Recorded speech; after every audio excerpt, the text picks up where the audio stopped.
Matindi ang sikat ng araw ng umagang yon habang nakapila kami ng aking lolo na si Lolo Lauro para sa mga trabahador na sasahod sa minahan ng ginto na pagmamay-ari ng mayamang si Donato. Nasa unahan naming lahat si Donato. Nakaupo siya habang may lamesa sa kanyang harapan. Masusi niyang tinitignan ang kanyang notebook kung saan nakasulat kung ilang araw at ilang oras pumasok ang isang trabahador. Ang trabaho namin ni Lolo Lauro sa minahan ay kami ang naghatid ng ginto sa mga taong bumibili ng ginto kay Donato sa iba't ibang baryo. Nakangiti akong tumingin kay Lolo Lauro at hinawakan ko siya sa braso. Lolo, hindi po ba malaki po ang sasahurin natin ngayon? Tama ka, Eugene. Hindi tayo lumiban kahit isang araw sa loob ng isang buwan. Pasensya ka na nga pala kung kailangan natin magtrabaho ng walang pahinga.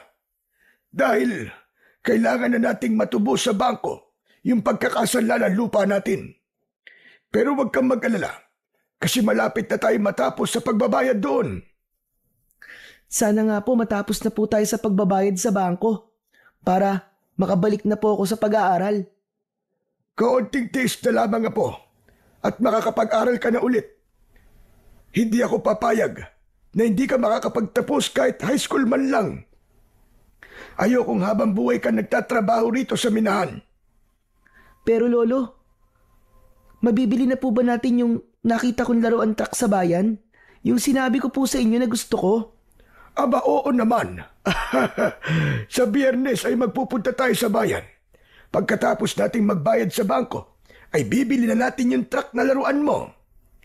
Yay! Salamat po, Lolo. Talagang gusto ko po mabili yung truck-truckan na yun eh. Hindi nawala ang ngiti sa labi ko matapos sabihin ng lolo ko na bibili na namin yung laruan na matagal ko nang gustong-gusto. Ganyan talaga si Lolo Lauro. Kahit mahirap lang kami, ay humahanap pa rin siya ng paraan para maibigay ang mga gusto ko bilang isang batang musmos. Pero hindi ko naman siya pinipilit kapag hindi niya talaga kaya. Naiintindihan ko kasi ang buhay na meron kami. Bago ang luho ko, kagaya ng mga laruan, ay inuuna muna namin ang mga talagang kailangan namin, lalong-lalo na ang pagkain. Nang kami na ang nasa harapan, ay sandali kaming tinignan ni Donato. Tinignan niya ang kanyang notebook at humithit siya sa tabako niya. Aba. Totoo ba ito? Wala pala kayong absent na maglolo, ha? Yan. Ganyan ang gusto ko. Magsipag kayo sa pagtatrabaho sa akin. Kung kinakailangan na huwag kayo magpapahinga, ay gawin nyo. Kailangan kasi namin magsipag nitong si Eugene, Donato. Dapat ay matapos na namin ngayon taon ang pagbabayad sa bangko sa lupa naming nakasanla upang hindi yun mahila. Bakit kasi hindi ka nalang umutang ulit sa akin eh? Gaya ng ginawa mo nung nagkasakit ang asawa mo, hindi ba? Saka na lang siguro kapag nabayaran na namin yun sa bangko. Ikaw ang bahala. Ako naman nag-aalok lang ng tulong. Heto sahod yung dalawa. Kinuha ni Lolo Lauro ang puting sobre na inabot ni Donato. Inilabas ni Lolo ang perang nasa loob ng sobre at binilang niya yon. Napansin ko ang pagbakas ng pagkabahala sa muka ni Lolo. Teka, sandali lang, Donato. Bakit kulang itong sahod namin ng apo ko? Anong kulang ang sinasabi mo? Bilangin mo kasi ulit at baka nagkamali ka lang. Ang tanda-tanda mo na Hindi ka pa yata marunong magbilang ng tama. Sigurado ako, Donato, kulang ito. Halos kalahati ng dapat ay sahod namin ang kulang. Yun ba? Binawas ko na kasi yung konting kulang mo sa idutang mo sa akin dati. Para naman makabawas ka ng utang. Ayaw mo ba nun? Ginawan pa kita ng pabor. Pero kinausap na kita noong nakaraang linggo. At sinabi ko sa iyo na baka pwedeng wag mo munang ibawas sa sahod namin yung pambayad ko sa utang ko sa iyo. Ang sabi ko ay tatapusin muna namin ang pagbabayad ko sa bangko. Hindi ba't pumayag ka naman? Oo nga, pumayag ako. Pero hindi ba pwedeng magbago ang isip ko? Kailangan mo nang makabayad sa utang mo sa akin, Lauro. Lumalaki na rin ang tubo nun, ba? Baka pag tumagal, hindi nyo na mabayaran yun at mabaon pa kayo sa utang. Paniguradong habang buhay kayo magtatrabaho ng apo mo sa akin nang walang sinasahod. Pero Donato, tama na. Huwag ka nang umapila. Kayo na itong pinapasahod Kayo pa ang marunong sa akin? Saka ang dami pang nakapila sa likod nyo. Hindi lang kayo ang pinapasahod ko. Sige na. Umalis na kayo at magtrabaho na kayo. Tinignan ko ng masama si Donato. Talagang hindi ko gusto ang ugali niya noon pa man. Kung may iba lang sana kaming papasukan na trabaho ni Lolo, ay hindi kami magtatrabaho sa minahan niya. Hindi lingid sa kaalaman ng lahat na masama talaga ang ugali ni Donato. Porke mas nakatataas siya sa aming lahat, ay akala niya ay pwede niya na kaming tratuin ng hindi maganda. Kapag may trabador sa minahan na nagkamali, kahit maliit na bagay, ay pinaparusahan niya gamit ang kanyang latigo. O kung hindi naman, ay hindi niya pinapasahod at hindi pinapakain. Madalas din na kahit gabi na, ay pinagtatrabaho niya ang mga minero, pero hindi niya dinadagdagan ang sahod. Kaya naman, palaging ipinapaalala sa akin ni Lolo Lauro na kung sakaling maging mayaman ako pagdating ng araw, ay wag na wag kong gagayahin ang ugali ni Donato. Nagulat ako nang tumingin si Donato sa akin. Nahuli niya akong nakatingin sa kanya ng masama. Hoy bata, ang sama mo makatingin Bakit? Kaya mo na ba akong labanan? Para sa kaalaman mo, wala akong sinasando. Kahit bata ay pinapatulang ko. Nakikita mo ba itong latigo ko? Alam mo ba kung ilang tao na ang nahampas ko gamit ito? Donato, huwag mo namang takutin si Eugene. Bata pa siya. Wala akong pakialam kahit bata pa yung apo mo. Ang samad tumingin Papalag na yata sa akin Tinuturuan mo ba yan ang tamang pag-uugali? Tinuturuan po ako ng lolo ko ng tamang asal. Pero may kilala po ako na kailangan po maturuan ng tamang ugali. At sino tinutukoy mo? Ako? Wala po akong sinabi na kayo po yun. Sa bibig niyo po yun ang galing. Abat, napakatabil talaga ng dila mo bata ka. Hoy Lauro, pagsabihan mo yung apo mo Kaya bata-bata pa Napakasama na ng ugali. Pasensya ka na Donato. Eugene, tara na. Magsimula na tayo magtrabaho. Hinawakan ako ni Lolo Lauro sa braso at umalis na kami sa harapan ni Donato. Naglakad na kami papunta kay Mang Andoy na siyang nag-aabot sa amin ng mga ginto na dadalhin namin sa mga bumili noon sa iba't ibang baryo. Si Lolo Lauro lang ang lumapit kay Mang Andoy. Habang nag-uusap silang dalawa, ay lumapit ako sa kabayo na siyang sinasakyan namin ni Lolo papunta sa mga bumibili ng ginto kay Donato. Hinaplos ko ang muka ng kabayo. Naisip ko na kung may sapat sana kaming pera, ay hindi kami magtatrabaho ni Lolo Lauro sa malupit na si Donato. Baka meron kaming sariling taniman ng mga gulay o hindi naman kaya ay meron kaming sariling pwesto sa palengke. Hindi ko rin sana kailangan pang huminto sa pag-aaral at sigurado ko na makakapagtapos ako hanggang kolehiyo. Napapitlag ako nang marinig ko ang boses ni Lolo Lauro sa aking likuran. Tara na! 3 baryo ang kailangan natin puntahan. Ihuli na lang siguro natin itong San Agustin dahil ito ang pinakamalayo. Malayo nga po yun Hindi po ba unang beses nating mag-aatid doon ng ginto? Tama ka, Apo. Kaya paniguradong aabutin tayo ng hapon bago tayo makabalik. Kaya simulan na natin ang trabaho natin. Tinulungan ako ni Lolo na sumakay sa kabayo. Inabot niya sa akin ang isang bag na naglalaman ng mga ginto at saka siya naman ang sumakay. Habang naglalakbay kami sa unang baryo na pupuntahan namin, ay hindi ko napigilan ang magtanong kay Lolo. Lo, hanggang kailan po ba tayo magtatrabaho kay Mang Donato? Natatakot po kasi ako na baka isang araw, tayo naman po ang saktan niya kapag nagkamali tayo. Hindi po ba ganun po ang ginagawa niya sa mga minerong nagkakamali? Hindi ko alam, Apo. Wala naman kasi tayong ibang mahahanap na trabaho. Lalo na ako. Hindi ako nakapagtapos kahit high school man lang. Nang matuto na ako magbasa, magsulat at magbilang, pinagtrabaho na kagad ako ng nanay ko. Basta gawin na lang natin ang maayos ang trabaho natin. At sigurado ako na hindi naman tayo sasaktan ni Donato. Pero ganun po ba talaga, Lo, kapag mayaman? May karapatan na po kagad manakit ng ibang tao? Hindi, Apo.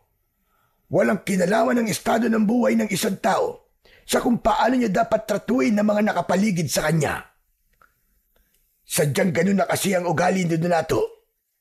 Pero kahit paano, ay nauunawaan ko siya. Alam mo kasi, bata pa lang yan si Donato, ay nagtatrabaho na siya. Marami siyang pinasok na mabibigat na trabaho. At karamihan sa mga trabahong yon ay nagkaroon siya ng hindi magandang karanasan. Gaya po ng ano, Lo? Yung nagtatrabaho siya, kahit ang sahod niya ay pagkain lang. Minsan nakikita ko rin siyang sinasaktan ng amo niya sa junk shop kung saan siya nagtrabaho nung binatilyo pa siya. Tapos ginagawa siyang laruan ng ibang trabador sa palengke. Kaya yung mga naranasan niyang hindi magaganda ay ginagawa niya sa mga taong nagtatrabaho sa kanya ngayon. Kumbaga yun ang paraan niya ng paghihiganti sa hindi magagandang naranasan niya nung mahirap pa siya. Pero Lo, yung mga trabahador po sa minero, hindi naman po sila nanakit kay Mang Donato, di ba? Bakit po silang ginagantihan niya? Hindi ko rin alam, Apo. Pero ito'ng tandaan mo. Hindi dahilan na inapi ka noon, kaya mang-aapi ka rin ngayon. Dapat nga ay maging maganda ang pagtrato mo sa kapwa mo kapag nakaranas ka ng mga naranasan ni Donato. Dahil alam mo ang pakiramdam ng tinatapak-tapakan. Kaya sana ay magising na si Donato na mali ang kanyang ginagawa. Nang mga panahong yon, may awa akong naramdaman para kay Donato matapos kong marinig ang kwento ng aking Lolo Lauro. Hindi ko kasi akalain na pinahirapan pala ng sobra si Donato noong kabataan niya. Pero tama naman si Lolo. Dapat ay hindi ginagawa ni Donato sa mga minero ang naranasan niya noon. Malinaw kasi na sa mga mas nakakababa sa kanya niya, ibinubuntun ang galit niya sa mga taong nagpahirap sa kanya dati. Mabilis naming napuntahan ni Lolo Lauro ang unang 2 baryo dahil malapit lang ang mga yon. Naibigay din namin sa mga taong pagdadalhan namin ng ginto ang mga binili nilang ginto. Sandali lang kaming nagpahinga upang kainin ang baon naming pagkain dahil nakaramdam na kami ng gutom. Pagkatapos kumain ay nagsimula na kaming maglakbay papunta ng San Agustin. Tirik na tirik ang araw ng tanghaling yon. Kaya naman masakit yun sa balat. Pero tiniis namin yon ni Lolo dahil kailangang matapos namin ang aming paghatid ng ginto. Hapon na nang narating namin ang San Agustin. Kapansin-pansin ang katahimikan sa baryong yon. Kakaunti lamang ang mga taong nasa labas at pinagtitinginan nila kami dahil siguro sa bagong muka kami sa baryong yon. Nagtanong-tanong si Lolo Lauro sa mga tao roon kung saan nakatira si Ramona at madali namang naituro sa amin ang bahay ng pagdadalhan namin ng ginto. Huminto ang kabayong sinasakyan namin sa isang bahay na gawa sa kahoy at ang bubong ay pawid. Naunang bumaba si Lolo. Sa kanya ako tinulungang makababa. Lumapit kami sa gate na gawa sa kawayan. Tao po! Tao po! May tao ba riyan? Bumukas ang pinto ng bahay. Lumabas ang isang matandang babae na may maaliwalas na muka. Maayos na nakapusod ang buhok niya sa likod. Lumapit ang matandang babae sa amin. Abay, sino kayo? Anong kailangan nyo? Dito ba nakatira si Ramona? Dito kasi kami itinuro ng mga tao. Ako si Ramona. Anong kailangan nyo sa akin? Kami ang tagatid ng ginto mula sa minahan ni Donato. Dala na namin ang mga gintong binili niyo sa kanya. Ako nga pala si Lauro. At ito naman ang apo kong si Eugene.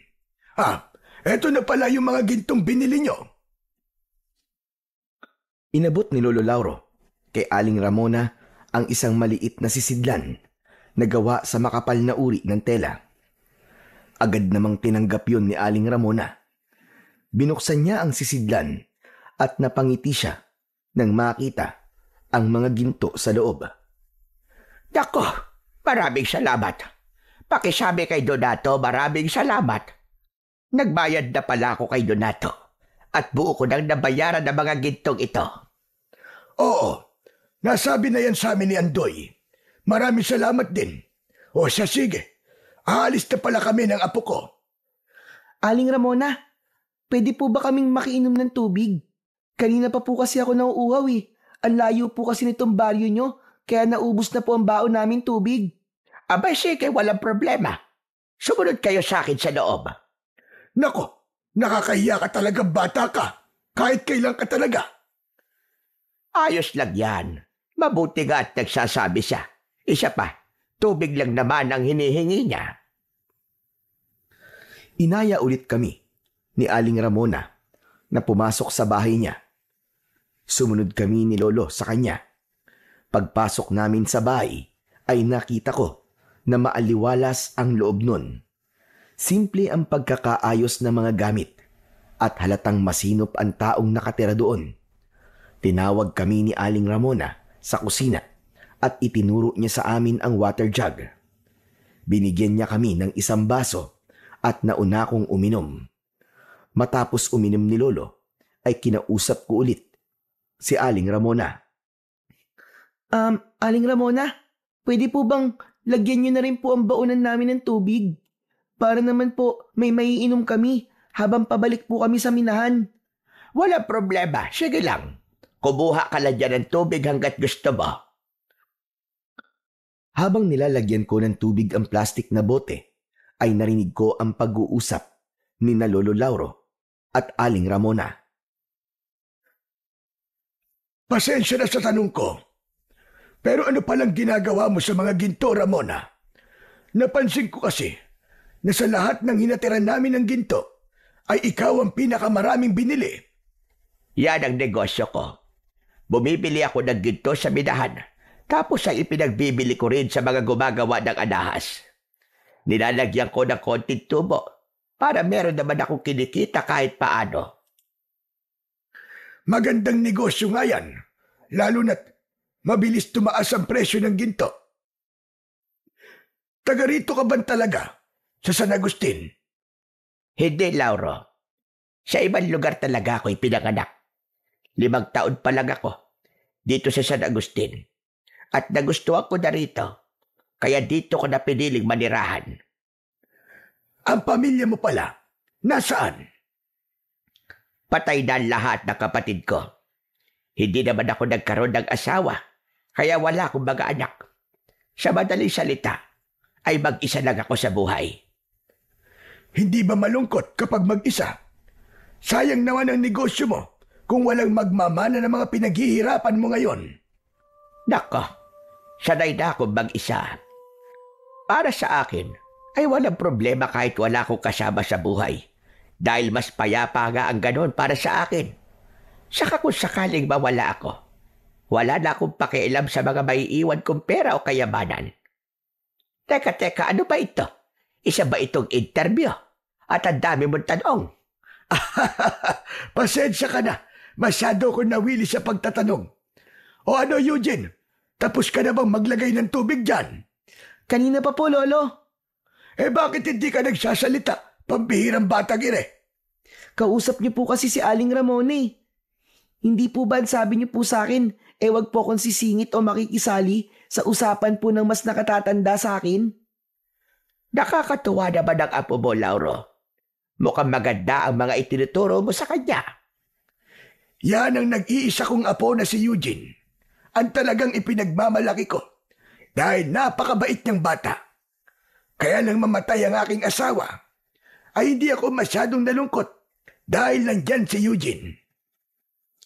Kung ganon, ay balo ka na pala. Ganon na nga, Ramona. Alam mo na, binatang binata at walang sabit. O siya, sige, tutuloy na kami. Masyado na tayo napapasarap sa kwentuhan. Baka abutin na kami ng dilim sa daan. O sige, mag-iingat kayo. Oo nga pala. Dalhin nyo na itong mga tinapay para meron kayong makakain sa daan. Kinuha ni Aling Ramona ang isang supot ng tinapay na nasa ibabaw ng kanyang lamesa. Ayaw pa sana yung tanggapin ni Lolo Lauro, pero naging mapilit si Aling Ramona. Kaya wala nang nagawa si Lolo, kundi kunin ang tinapay. Matapos naming magpasalamat kay Aling Ramona, ay umalis na kami ni Lolo. Sumakay na kami sa kabayo at nagsimula na kaming maglakbay pabalik sa minahan para mag-report kay Donato. Salamat naman at tapos na ang trabaho natin ngayong araw. Makakapagpahinga na rin tayo. O ano, Eugene? May gusto ka bang ulam? Parang gusto ko po ng tortang sardinas, Lolo. Aba, tortang sardinas lang talaga. Ayaw mo ba ng adobong manok? Wag na po muna. Ang mahal po ng manok ngayon eh. Hindi po ba magbabayad pa po tayo sa bangko? Aba, oo nga pala. Nako, pasensya ka na pala kung hindi mo na natin mabibili yung laro ang gusto mo. Ayos lang po yun. Unahin na po muna natin yung mga importanteng bagay. Pero Lo, ang bait po ni Aling Ramona, no? Sa dami na po nang natira natin ng ginto, siya lang po ang nagbigay sa atin ng tinapay. Tama ka dyan, Iyo. Mabait nga siyang talaga. Saka parang may gusto po kayo sa kanya, Lo. Ang dami niyo po kasing tanong sa kanya eh. Halatang interesado po kayo sa kanya. Saka iba po yung ngiti niyo kanina nang nalaman niyo pong wala po siyang asawa. Hoy! Ano ka bang bata ka? Magtigil ka nga. Masyado kang malisyoso. Siyempre, paniguradong hindi yun ang huling beses na artira natin siya ng ginto. Kaya dapat ay maging maganda ang pakikitungo natin sa kanya. Saka, bakit alam mo ng mga ganyang bagay ha? 11 anyos ka pa lang, baka nakakalimutan mo. Lolo naman, syempre alam ko na po yun. May crush na nga po ako eh. Crush ka dyan. Pero wala namang problemang magka-crush. Basta hanggang crush lang muna. Huwag ka muna mag-aasawa. Wag po kayong mag-alala, Lo. Kasi hindi pa po ako mag-aasawa. Pero mukhang kayo po ang mag-aasawa ulit. Kasi nakilala niyo po si Aling Ramona. Malakas na natawa si Lolo Lauro sa mga sinabi ko. Nagpatuloy ang aming masayang kwentuhan hanggang sa makarating na kami sa minahan. Nang nakabalik na kami sa minahan, ay nag-report na kami kay Donato at nang masiguro niya na naibigay namin sa mga bumili ng ginto ang mga ginto, ay umuwi na kami ni Lolo sa bahay. Nakatira kami ni Lolo Lauro sa isang maliit na kubo. Maliit lang din ang lupang kinatatayuan nun. Agad na nagluto si Lolo ng pagkain namin para sa hapunan. At pagkatapos naming kumain, ay ako naman ang naghugas ng aming pinagkainan. Eugene na po. Pagkatapos mo dyan ay sumunod ka sa akin sa likod ng bahay. Tuturuan niyo na naman po ba akong gumamit ng agimat, Lo? Basta! Pumunta ka na lang doon pagkatapos mo maghugas dyan. Lumabas na si Lolo, habang ako naman ay tinapos ko na ang aking ginagawa. Pinunasan ko ang basa kong kamay at saka ko pinuntahan si Lolo sa likod ng bahay. Nakita ko si Lolo na hawak ang kanyang agimat. Naikwento sa akin ni Lolo dati na ang agimat na yon ay ibinigay sa kanya ng isang mahusay na manunugis ng mga aswang. Sa lugar kasi kung saan lumaki si Lolo Lauro ay may mga aswang na umaatake. Nakitaan ng manunugis na yon ng potensyal si Lolo, kaya sinanay siya nito na makipaglaban sa mga aswang at gamitin ang agimat na yon. Ngunit dahil mas pinili ng pamilya ni Lolo na umalis sa lugar na yon, ay hindi nito naranasang makipaglaban sa mga aswang at nanatili sa pangangalaga niya ang agimat. Sabi ko na nga ba, tuturuan niyo na naman po ako sa paggamit ng agimat eh. Huwag ka nang magreklamo dyan at lumapit ka na rito. Hindi mo ba nakikita ang bilog na bilog ang buwan ngayong gabi? Ngayon mo dapat mas pag-aralan ang paggamit ng aking agimat dahil kapag bilog ang buwan ay mas malakas ang kapangyarihan nito. Napipilitan akong lumapit kay Lolo Lauro. Napakamot ako sa likod ng aking ulo. Kinuha niya ang isa kong kamay at ipinatong niya roon ang agimat. Ang agimat na nasa kamay mo ngayon, Apo, ay mabisang panlaban sa mga aswang. Bibigyan ka nito ng kakaibang husay at lakas sa pakikipaglaban sa mga kampon ng kadiliman, lalong-lalo na sa mga aswang. Pero Lolo Lauro, kailangan ko po ba talagang matutunan ng paggamit niyan? Hindi ko naman po yan kailangan eh kasi wala naman pong aswang dito sa baryo natin eh. Hindi porke walang aswang ngayon dito ay wala nang darating na aswang sa hinaharap. Kailangan mong paghandaan ng araw na yon. Mas maganda na ngayon pa lang ay handang-handa ka na. Bakit po hindi na lang po kayo ang gumamit niyan, Lo? Hindi po ba sa inyo naman po yan ibinigay ng manunugis na ikiniwento niyo po sa akin dati? Masyado na ako matanda para gamitin ko pa ito, Apo. Kaya naman naisip ko na ipamana to sa'yo kapag alam mo na itong gamitin. Mas mapapakinabangan mo ito kaysa sa akin. Ngayon, ituturo ko sa iyo ang dasal na kailangan mong dasalin upang hindi mawala ang kapangyarihan ng agimat na ito. Tandaan mo, Apo, tuwing bilog lang ang buwan mo ito gagawin. Matapos yon, ay itinuro na sa akin ni Lolo Lauro ang dasal na sinasabi niya. Nahirapan ako dahil nasa wikang Latin ang dasal. Palagi akong nabubulol at namamali sa pagbigkas ng bawat salita. Pero naging matyaga si Lolo sa pagtuturo sa akin. Sinabi rin niya ang ibig sabihin ng dasal na yon upang mas maunawaan ko ang aking mga sinasabi. Kahit papano ay nasa ulo ko naman ang dasal matapos ang halos 1 oras na pagtuturo sa akin ni Lolo Lauro.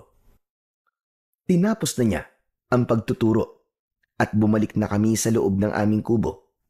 Inayos na ni Lolo ang aming tutulugan habang pinanonood ko siya. Lolo, hindi po ba talaga kayo nakipaglaban sa mga aswang dati kahit 1 beses? Hindi, Apo. Bago kasi ako sumabak sa pakikipaglaban noon, ay umalis na kami ng pamilya ko sa baryo namin dahil natatakot na sila sa hindi magagandang nangyayari roon. Ayoko nga sanang umalis dahil ang gusto ko ay tulungan ng manunugis na nagsanay sa akin sa pakikipaglaban sa mga aswang. Pero naisip ko na mas piliin ang desisyon ng aking pamilya. Kaya niyo po ba ako sinasanay? Para ako po ang gumawa ng hindi niyo po nagawa noon? Parang ganun na nga. Pero sana ay huwag mong magamit ang agimat. Talagang gusto lang kitang maging handa sa mga pwedeng mangyari, Apo. Hindi natin hawak ang kinabukasan. Kaya't mas maigi na paghandaan ang mga ganung bagay. Kaya sana, Apo, huwag kang tamarin kapag tinuturuan kitang gamitin ang agimat. Naiintindihan ko na po. Sorry po, Lo kung palagi po akong tinatamad kapag tinuturuan niyo po ako. Pero pangako po, simula po ngayon ay seseryosohin ko na po ang mga ituturo niyo sa akin. Mabuti naman kung ganun. Halika na, matulog na tayo at maaga pa tayo bukas. Bago kami humiga ni Lolo, ay nagdasal muna kaming dalawa. Ipinagdasal ko na sana ay humaba pa ang buhay ni Lolo Lauro dahil gusto ko pa siyang makasama kapag nakakaangat na ako sa buhay. Gusto kong bumawi sa lahat ng sakripisyo niya at pagmamahal niya para sa akin. Hindi ko rin kinalimutang ipagdasal ang kaluluwa ng aking nanay at tatay na matagal nang pumanaw. Kinabukasan, pagkagising namin ay sabay kaming nag-almusal ni Lolo Lauro. Naligo kami ng mabilis at naglakad na kami papunta sa minahan. Pagdating namin doon ay nagtaka kami dahil nagkakagulo ang mga minero. Lumapit kami sa kanila at nagimbal kami ni Lolo nang malaman namin na ang pinagkakaguluhan ay ang 2 bangkay ng minero. Kalunos-lunos ang itsura nila dahil halos maligo na sila sa sarili nilang dugo. Parehas silang may kagat sa leeg at wakwak ang dibdib. Mabilis na tinakpan ni Lolo Lauro ang mga mata ko gamit ang kanyang kamay. Pero huli na dahil nakita ko na ang mga bangkay. Hanggang sa dumating na si Donato, pinatabi niya ang mga minero upang makita niya ang 2 bangkay. Sino ang pumatay sa mga trabahador ko? Boss, hindi po namin alam eh. Nakita lang po namin ang katawan nila pagdating namin dito. Pero tumawag na po kami ng mga pulis, boss. Maaabala ang negosyo ko sa mga pulis na yan. Paniguradong paihintuin nila ang ating operasyon ng ilang araw dahil mag-iimbestiga sila rito. Bakit kasi dito pa pinatay ang 2 yan? Buwisit talaga. Bakit po parang mas iniisip niyo pa po ang minahan, Mang Donato? Hindi po ba dapat lang po na magkaroon po ng investigasyon para malaman po at mapanagot kung sino pong pumatay sa mga minero? Eugene, tumahimik ka po. Talagang hinuhuli mo ang pika kong bata ka. Hinihingi ko ba ang opinyon mo? Ano naman kung iniisip ko ang aking minahan kaysa sa kung anong bagay?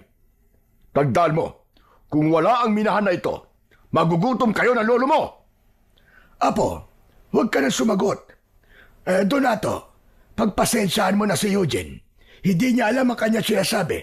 Bata pa kasi siya. Bata. May bata bang kanya sumagot? Sinasayang niyo ang oras ko. Bumalik na kayo sa pagtatrabaho bago dumating ang mga pulis. Bilisan niyo! Hindi ako makapaniwala na nagawa pang pagtrabahuin ni Donato ang mga minero kahit may mga pinatay na sa minahan. Pero dahil mga trabador lang kami, ay wala na kaming nagawa kundi sundin si Donato. Kinuha na lang ni Lolo ang mga gintong ihahatid namin sa iba't ibang baryo at maya-maya ay umalis na kami, sakay ng kabayo.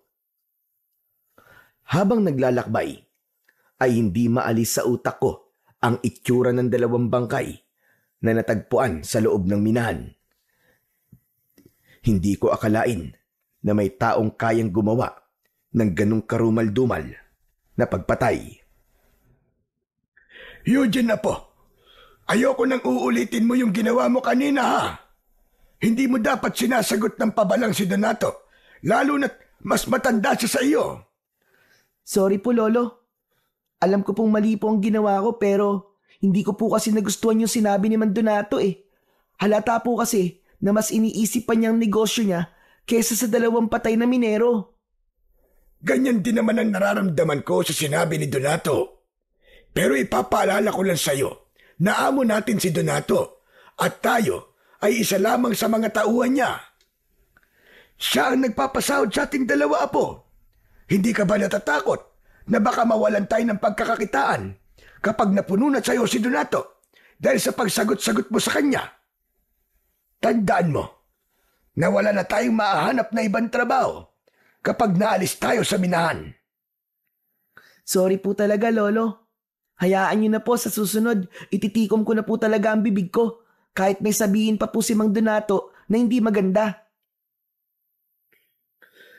Lumipas ang ilang araw at palagi kong nakikita sa minahan ang mga pulis na nag-iimbestiga. Sobra akong na-curious kung sino ang salarin sa patayang nangyari sa minahan. At sa kabila ng pangyayaring yon, ay hindi ko nakitaan si Donato na gusto niyang marisolba ang kasong yon. Narinig ko na lang na binayaran ni Donato ang mga pulis upang tumigil na ang mga yon sa pag-iimbestiga. Alam ko na ginawa ni Donato upang bumalik na ang minahan sa normal nitong operasyon. Isang gabi, habang kumakain kami ng hapunan, ay nagtanong ako kay Lolo Lauro. Lolo, hindi po ba tapos na po yung investigasyon sa 2 pinatay sa minahan? Ano po palang resulta ng pag-iimbestiga po ng mga pulis doon? Narinig ko sa mga minero na base sa mga ebidensya ay inatake ng mababangis na hayop ang 2 minero. Kaya po bang gawin ng mabangis na hayop ang ganung pagpatay, Lo? Hindi ko rin alam, Apo. Ang sabi ng ibang minero ay binayaran daw ni Donato ang mga pulis para ganun ang kalabasan ng investigasyon. Ayaw kasi ni Donato na humaba pa ang pag-iimbestiga ng mga pulis dahil naaabala ang trabaho sa minahan. Hanip, grabe po talaga si Mang Donato, no? Para pong imposibleng mabangis na hayop lang ang pumatay dun sa mga minero eh. Nakakaawa naman po sila dahil mukhang hindi sila mabibigyan ng hustisya. Wala na tayong magagawa pagdating sa bagay na yan, Apo. Pinagalaw na ni Donato ang pera niya, kaya paniguradong hanggang doon na lamang ang mangyayaring investigasyon. Nalungkot ako sa mga nalaman ko. Doon ko napatunayan na iba talaga kapag maraming pera ang isang tao. Nagagawa nito ang kahit na ano, kahit pa ang pinaka-imposibleng bagay. Inakala naming lahat na yun na ang una't huling beses na may papatayin sa minahan. Pero makalipas ang ilang araw, ay isang minero na naman ang natagpo ang walang buhay. Ang masaklap pa nun ay nawala ang mga gintong nakatago sa minahan. Nang dahil sa pangyayaring yon, ay naggalit talaga ng gusto si Donato. Kaya agad siyang nagpatawag ng pagpupulong sa lahat ng nagtatrabaho sa minahan. Hindi ko na gusto ang nangyayari ngayon dito. Malinaw na hindi lang pagpatay ang pakay ng kung sinong hayop na yon, kundi pagnanakaw din. Ibig po bang sabihin ay mga mababangis na hayop po nagnakaw sa mga ginto? Kasi hindi po ba ang lumabas po sa investigasyon ay mababangis na hayop po ang pumatay dun sa unang minero? Manahimik ka, Eugene. Huwag mo nang dagdagan ang init ng ulo ko. Eugene, Apo, ano ba sinabi ko sa'yo? Tama na yan. Napayuko ako at pinilit ko na wag nang magsalita. Nararamdaman ko na mauulit pa ang patayan at pagnanakaw na to. Kaya kailangan mahuli na kung sino man ang gumagawa nito sa akin. Napakalaking halaga ng ginto ang nawawala. Kaya simula mamayang gabi, ay dadagdagan ang mga magbabantay dito sa minahan. Kung dati ay 2 o 1 lang ang nagbabantay, ngayon, gagawin ko ng 5. At kung sino man ang makakahuli sa mamamatay tao na yon at magnanakaw na yon, ay magkakaroon ng gantimpala sa akin. Umugong ang bulungan ng mga minero. Marami ang natuwa dahil sa gantimpalang sinabi ni Donato, kahit wala pang nakakaalam kung anong klaseng gantimpala yon. Ano namang gantimpala ang makukuha ng makakahuli sa kriminal, Donato? 50,000 piso. Agad kong ibibigay yon sa makakahuli sa magnanakaw ng mga ginto ko. Kaya kung ako sa inyo, ayusin ninyo ang inyong pagbabantay para kayo ang makakuha ng gantimpala. At siguraduhin nyo na hindi na ulit ako mananakawan. Mamaya, bago kayo umuwi, ay sasabihin ko kung sino ang 5 magbabantay dito mamayang gabi. Sige na, bumalik na kayo sa inyong trabaho. Nagsimula na kami maglakad ni Lolo Lauro para kunin ang mga gintong ihahatid namin sa iba't ibang baryo. Ngunit bago yun, ay nagtanong ako sa aking Lolo Lauro. Lolo, malaki na po ba ang 50,000 piso? Para sa mga kagaya nating mahihirap, ay malaking halaga na ang perang yon. Kung may ganun tayong pera, ay mababayaran na natin ang utang natin sa bangko at meron pang sosobra. Wow, kung ganun, tayo po pala ang dapat na makahuli ron sa nagnakaw ng ginto ni Mang Donato. Anong tayo? Ako lang. Sa tingin mo ba ay papayagan kitang magbantay dito sa minahan para manghuli ng kriminal? Masyadong delikado dahil bata ka pa. Eh kayo nga po, Lo. Sobrang tanda na eh. Hindi po ba delikado rin yun sa inyo? Kasi mahina na po kayo? Tumahimik ka nga. Napakarami mo talagang alam, bata ka. Kaya palaging naiinis sa si Donato eh. Ang mabuti pa ay saka na natin yan isipin. Magtrabaho na muna tayo para madali tayo matapos. Patuloy kong inisip ang perang gantimpala na makukuha ng makakahuli sa kriminal. Naisip ko na kung isa sa amin ni Lolo ang makakakuha ng perang yon, ay napakalaki ng magiging pagbabago sa aming buhay. Nang araw na yon ay isa si Aling Ramona sa mga pinagdalhan namin ng ginto. Napansin ko ang pagniningning ng mga mata ni Lolo Lauro nang makita nito ang matandang babae na si Aling Ramona. Pinigilan ko ang sarili ko na tuksuin siya dahil alam ko na mapapahiya siya dahil nasa harapan namin si Aling Ramona. Aba, Ramona, mukhang mas marami ang gintong binili mo ngayon ah. Kailangan kasi na mas maraming ginto na mga bumibili sa akin. Isa pa, ilang araw din akong hindi nakabili kay Donato. Kaya sinadya kong damihan ngayon. Oo nga pala. Nagluto ako ng maruya. Baka gusto niyo magmerienda muna. Aba, hindi ko tatanggihan yan kasi nagugutom na kami ng apo ko. Maraming salamat sa iyo, Ramona. Sus, hindi po ba kumain na po tayo ng banana Q kanina lang? Nagmerienda na ba kayo? Ay, oo, pero gutom pa rin kami. Kung gano'n ay sumunod na kayo sa akin sa loob. Matamis na ngumiti sa amin si Aling Ramona. Pagpasok namin sa bahay niya, ay dumiretso kami sa kusina. Inihain niya ang mga maruya at maya-maya pa ay nagsimula na kaming kumain. Oo nga pala. Hindi ka ba naiinip dito?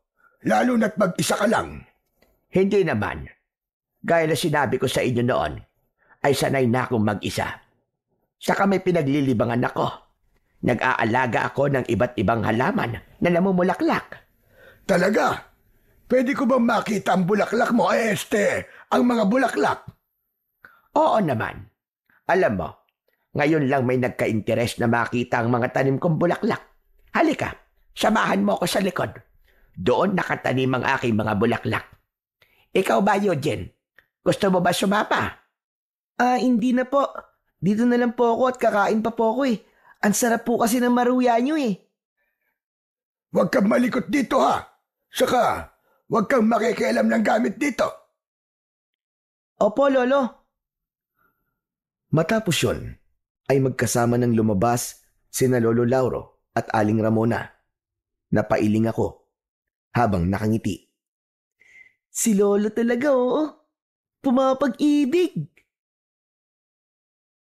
Ipinagpatuloy ko ang pagkain ng maruya. Ang totoo ay kulang sa akin ng banana Q na kinain namin ni Lolo kanina, kaya medyo gutom pa rin ako. Iginala ko ang mata ko sa kabuuan ng bahay ni Aling Ramona. Para sa isang tao ay masyado yung malaki. Hanggang sa nakita ko ang isang pinto na nakaawang. Tumitig ako roon ng matagal at hindi ko alam kung bakit parang may kung anong enerhiya ang humihila sa akin papunta roon. Hindi ako pwedeng makialam ng mga gamit dito. Mapapagalitan ako ni Lolo kapag nahuli niya ako. Pero Ano kayang meron sa kwartong yun? Bahala na nga, bibilisan ko na lang. Inubos ko muna ang maruyang hawak ko at saka ako tumayo. Lumapit ako sa nakaawang na pinto at dahan-dahan ko yung binuksan. Nanlaki ang mga mata ko sa nakita ko roon. Meron doong isang ribulto na gawa sa itim na bato. Nakakatakot ang itsura ng ribulto. Para yung isang halimaw na may dalawang malalaking sungay. Nakalabas ang matutulis ng mga ngipin at tila nanlilisik ang mga mata. Sa paanan ng ribulto ay merong napakaraming ginto. Kinilabutan ako ng matindi sa ribultong yun. Pakiramdam ko ay buhay yun at parang nakatingin yun sa akin. Nagulat na lang ako nang pumasok si Aling Ramona.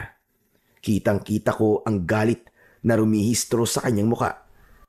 Mabilis siyang lumapit sa akin at itinulak niya ako papalayo sa pinto. Malakas niyang isinarado ang pinto at bumaling siya sa akin. Bakit mo binuksan ang pintong ito? Naku, pasensya na po, Aling Ramona. Nakita ko po kasi nakabukas ng konti yung pinto, kaya lumapit po ako. Kahit na pa wala ka sa sarili mong pababahay. Wala kang karapatan na hawakan o galawin ang mga gamit na narito nang wala akong pahintulot. Teka, ano ba nangyayari rito? Lumapit sa amin si Lolo Lauro. Nakakunot ang kanyang noo at halatang naguguluhan. Eto nga pa mo, talaga bang tinuturuan mo yan ang tamang asal? Bakit? Ano ba nangyari? Nahuli ko siya. Napapasok sana sa kwarto ko. Ano ka mo? Totoo ba yun, Eugene? Wala naman po akong masamang gagawin eh. Nakita ko lang po na nakabukas po yung pinto, kaya naisipan ko pong sumilip. Gusto ko lang pong makita ang loob ng kwartong yan. Maniwala po kayo. Wala po akong hinawakan na kahit na anong gamit. Kahit na ano pang dahilan mo, ay mali pa rin ang ginawa mo. Humingi ka ng tawad kay Ramona. Nakakahiya ka. Sorry po, Aling Ramona. Patawarin niyo na po ako. Pangako, hindi ko na po uulitin. Umalis na lang muna kayo. Nasira na ang araw ko dahil sa iyo, Eugene.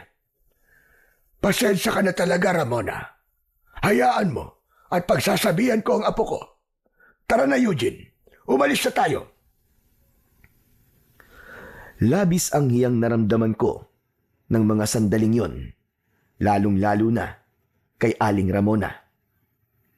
Naintindihan ko kung bakit niya ako sinigawan dahil may nagawa akong mali sa loob ng bahay niya. Pagkasakay namin ni Lolo sa kabayo ay nagsimula na kaming maglakbay pabalik sa minahan. Pinagsabihan na kita. Ang sabi ko, huwag kang makikialam. Tignan mo nangyari ngayon. Nagalit patuloy si Ramona sa atin. Sigurado ako na magbabago na ang tingin niya sa atin. Baka isipin pa niya na tinuturuan kita sa ganung bagay. Sorry po talaga, Lolo Lauro. Gusto ko lang po kasi na makita yung loob ng kwarto eh. Wala naman po akong balak na makialam sa mga gamit ni Aling Ramona. Kahit na anong paliwanag mo, ay maling-mali pa rin ang ginawa mo. Hayaan niyo po at sa susunod, hindi ko na po yung gagawin. Mabuti sana kung meron pang susunod. Sigurado ako na dahil sa ginawa mo, ay hindi na tayo papapasukin ni Ramona sa bahay niya. Kung kailan naman nagiging malapit na kami sa isa't isa, ay saka kapag gumawa ng kabalbalan. Bakit po, Lolo? Liligawan niyo na po ba si Aling Ramona? Rumigil ka. Liligawan. Puro ka ganyan. Ang isipin mo ay ang ginawa mong kasalanan. Alam ko naman po yun, Louie. Pero Lolo, alam niyo po bang may nakita po akong kakaiba sa loob po ng kwarto ni Aling Ramona? At ano naman ang nakita mo roong pakila merong bata ka? Meron pong nakakatakot na ribulto, para pong demonyo yung itsura. Nakakatakot po talaga kasi para po siyang buhay eh. Tapos po sa paanan po ng ribulto na yon, napakarami pong mga ginto. At bakit naman magkakaroon ng ganung ribulto si Ramona sa bahay niya, Aber? Ang malay ko po. Ano po kaya kung itanong niyo po sa kanya? Eh di mas lalo yung nagalit sa atin kapag ginawa ko yung sinasabi mo. Pero Bakit nga po kaya may ganung ribulto si Aling Ramona, no? Hindi po kaya sumasamba po siya sa dyablo? Ano ba naman yan lumalabas sa bunganga mo, Eugene? Kung ano-ano na lang ang naiisip mong bata ka. Paano naman sasamba sa dyablo si Ramona? Napakabait ng tao. Huwag kang ang ganyan mag-isip. Nakakita ka lang ng nakakatakot na ribulto sa bahay ni Ramona pag-iisipan mo na kagad siya ng masama. Basta, kung sakaling papasukin ulit tayo ni Ramona sa bahay niya, ay huwag mo nang uulitin ang ginawa mo kanina. Nagkakaintindihan ba tayo? Opo, Lo. Pangako po. Habang patuloy kaming naglalakbay pabalik sa minahan, ay hindi pa rin maalis-alis sa isip ko ang ribultong nakita ko sa bahay ni Aling Ramona. Bigla akong kinilabutan dahil pakiramdam ko hanggang sa sandaling yon ay nakatingin pa rin yun sa akin. Nakabalik na kami ni Lolo Lauro sa minahan. Nang oras na yon ay naghahanda na sa pag-uwi ang mga minero dahil tapos na sila sa kanilang trabaho. Pero kagaya ng sinabi ni Donato ay sasabihin ito kung sino ang 5 trabahador na magbabantay sa minahan sa gabing yon. Nagtipon kaming lahat sa iisang pwesto. Hindi nagtagal ay tumayo na si Donato sa aming harapan. Ngayon, sasabihin ko na kung sino 5 magbabantay ngayong gabi. Hindi kayo pwedeng umangal dahil darating din naman ang gabi na pilit kayong magbabantay. Ang mga napili ko para sa gabing ito ay Sinamulong, Andoy, Atong, at ikaw, Lauro. Eugene, ikaw na muna ang bahala sa bahay. Marunong ka naman magluto, hindi ba? Sandali. 4 pa lang yon. At ang pang-5 ay si Eugene. Sandali lang, Donato. Bakit kasama si Eugene sa mga magbabantay mamayang gabi? Masyadong mapanganib para sa kanya ang gagawin namin pagbabantay. Dahil masyado pa siyang bata. Pwede bang pumili ka na lamang ng iba? Hindi ka ba marunong umintindi, ha? Ang sabi ko, hindi kayo pwedeng umangal. Pero bata pa ang apo ko, Donato. Hindi ako pumapayag sa gusto mong ipagawa sa kanya. At bakit hindi? Trabahador ko rin ang apo mo. O sige. Gusto mo bang huwag kong pagbantayin si Eugene ngayong gabi at sa mga susunod na gabi ko na siya itatalaga sa pagbabantay? Pero ipapaalala ko lang sa iyo na iba-ibang grupo magbabantay kada gabi. Kaya maliit ang tsansang magkasama kayong dalawa sa pagbabantay kung hindi siya magbabantay ngayong gabi. Hindi ba dapat matuwa ka pa na pinagsama ko kayo sa isang grupo? Lolo, pumayag na po kayo.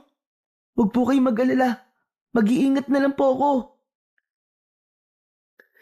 Hindi na nagawang magsalita pa ni Lolo Lauro, pero ramdam ko ang matindi niyang pagtutol na isama ako sa mga magbabantay sa minahan. Meron pa bang aapela sa inyo? Kung wala na ay umuwi na ang mga hindi magbabantay dito sa aking minahan. Habang ang 5 nakatalagang magbabantay ay maiiwan at gawin ninyo ang trabaho ninyo ngayong gabi. Gawin nyo ang lahat para mahuli nyo ang nagnakaw ng mga ginto ko. Nagsimula ng mag-alisan ang ibang mga minero. Naiwan kami ni Lolo kasama ang 3 pang kasama namin sa grupong magbabantay sa minahan para sa gabing yon.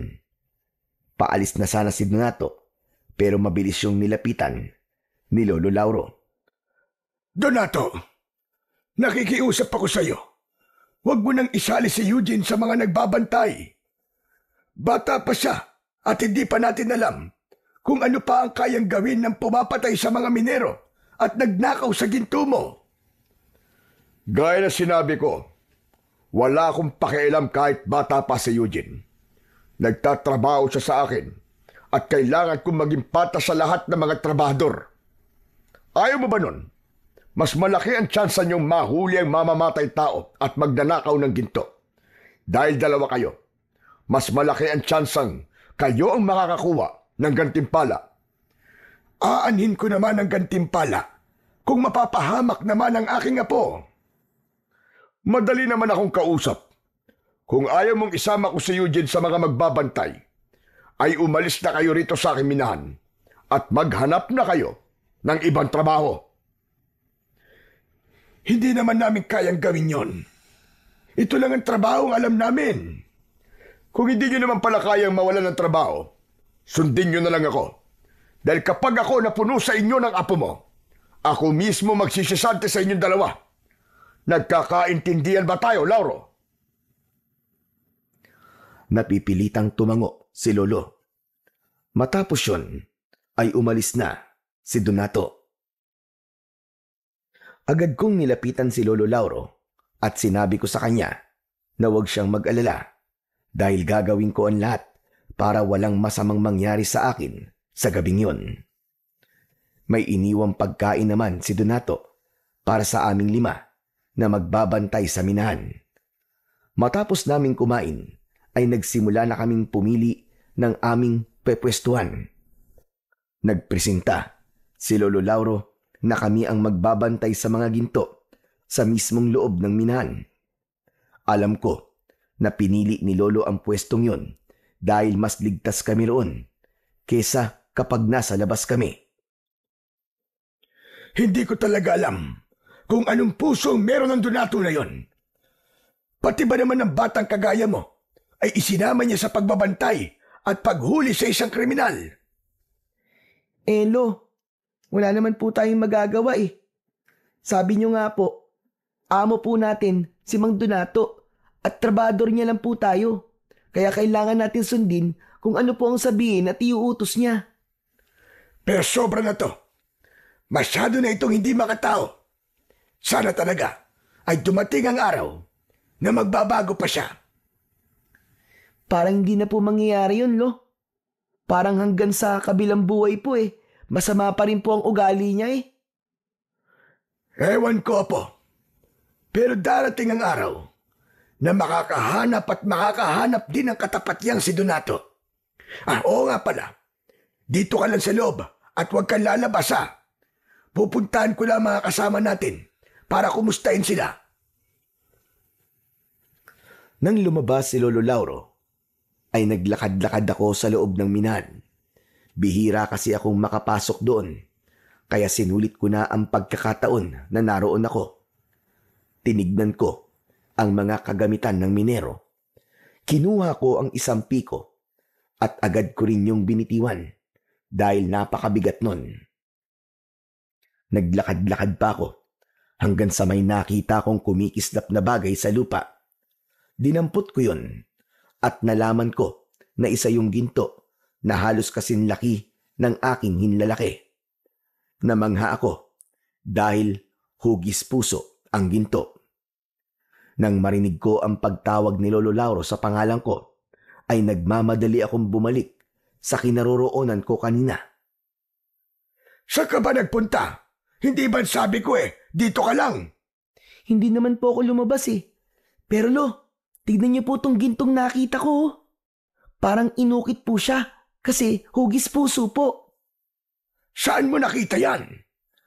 Napulot ko po habang naglalakad-lakad ako. Malapit po ron sa lagayan ng mga gamit ng minero. Nako, isama mo yan sa mga gintong nakatabi. Baka nalaglag lang yan. Alam ni Donato kung gaano karami ang mga gintong nakukuha rito. Kapag nalaman niyang kulang ang mga yon, ay magwawala na naman yun sa galit. Sinunod ko ang sinabi ni Lolo. Inilagay ko ang gintong napulot ko sa kahon kung saan nakalagay ang iba pang mga ginto. Naupo kami ni Lolo Lauro sa isang sulok. Makalipas ang halos 1 oras, ay nakaramdam na ako ng antok. Napansin naman yon ni Lolo Lauro at sinabi niya sa akin na kung gusto ko ay pwede naman daw akong matulog. May nakita akong sako at yun ang inilatag ko sa lupa at doon ako humiga. Hindi nagtagal ay nakatulog na kagad ako.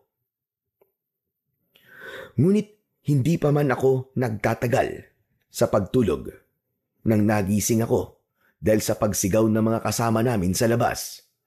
Napabalikwas ako at nagtaka ko dahil palabas na si Lolo habang may dala siyang itak. Lolo, saan po kayo pupunta? Dito ka lang at kahit na anong mangyari, ay huwag kang lalabas. Ha? Yung bakit po? Ano po ba nangyayari? Basta, sundin mo na lang ang sinabi ko. Dito ka lang. Nagmamadaling lumabas si Lolo Lauro habang naririnig ko pa rin ang pagsigaw ng mga kasama namin. Kinabahan ako dahil yung klase ng pagsigaw nila ay parang dahil sa labis na takot. Ano kayang nangyayari dun sa labas? Bakit parang nagkakagulo sila ron? Hindi kaya nasa labas yung magnanakaw ng ginto ni Mang Donato? Nang dahil sa naisip ko na yon, ay nagkaroon ako ng kagustuhang malaman kung ano ba talaga ang nangyayari sa labas. Kaya sa kabila ng sinabi ni Lolo Lauro sa akin na bawal akong lumabas, ay lumabas pa rin ako. Nagtago ako sa likod ng isang malaking bato. Pagsilip ko roon, ay nakita ko ang isa sa mga minero na nilalapa ng isang nakakatakot na nilalang. May mahahabang kuko ang nilalang na yon at ginamit nito yon para wakwakin ang dibdib ng minero. Bukod doon ay matutulis din ang mga ngipin niya at ang mukha niya ay parang sa isang mabangis na halimaw. Mabilis na tumakbo si Lolo Lauro papunta sa inaataking minero at nang makita ng nilalang si Lolo Lauro ay mabilis na tumakbo ang nakakatakot na nilalang. Takot na takot ako sa aking nakita.